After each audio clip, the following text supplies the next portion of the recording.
action comedy starring Brad Pitt, directed by David Leitch, so director of Deadpool 2. Brad Pitt plays this kind of aging assassin. He's been through a lot of missions, and he goes by the codename Ladybug because, well, whenever he goes on any kind of mission, unintended people ended up dying. Taking a toll on him, he's like, just give me a very easy, simple mission. So his boss sends him onto this train to collect this briefcase, get the briefcase, get off the next stop, you're done. Unfortunately, a lot of other assassins happen to also be on this train, and a lot of them also want this briefcase for a bunch of different reasons, and now it's a bunch of mayhem and killing on this bullet train. I'd seen this trailer a few times, and I was really interested in seeing what was going to happen. I mean, it looked fun, it looked violent, it looked like a really action-packed, self-aware kind of movie. And yeah, lo and behold, sometimes you walk into a movie and your predictions come true. This movie knows exactly what it wants to be, and it does it very well. First of all, I really love Brad Pitt in this role because he fits this role very well. This old, seasoned,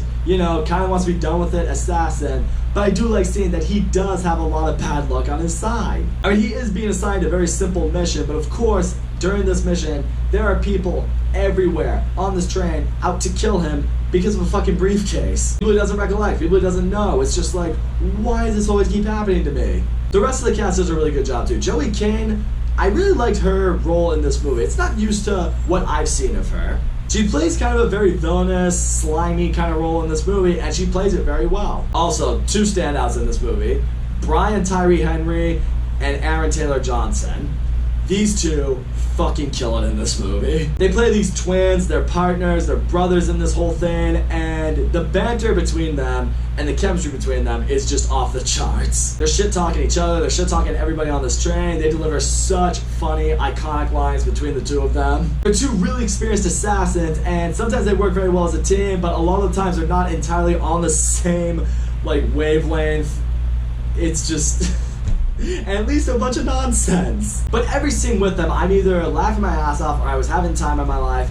I would love the idea of seeing more of these characters somehow, some way. I was even discussing it with my friend as we were leaving the movie. I would love to see, even if it was just like a short film with these two guys, that would be awesome. Also, the style in which this movie is filmed, I think is done really well. A lot of people have said it kind of feels like a Guy Ritchie movie. Like, you have all these characters, some of them appear in certain parts of the movie, but we don't really delve deeper into them until a certain part later on in the movie. So it's like if a certain character appears and a certain character only gets one scene, you're kind of sitting there for a moment like, okay, why is this character here? You realize, oh, because this character was affiliated with that thing, and that eventually leads to that thing. Okay, that's why. I will say, I don't think it nails it with every single character in this movie. There are some that get brought in and they have their little moment. I'm just like, did you really need to be in the movie?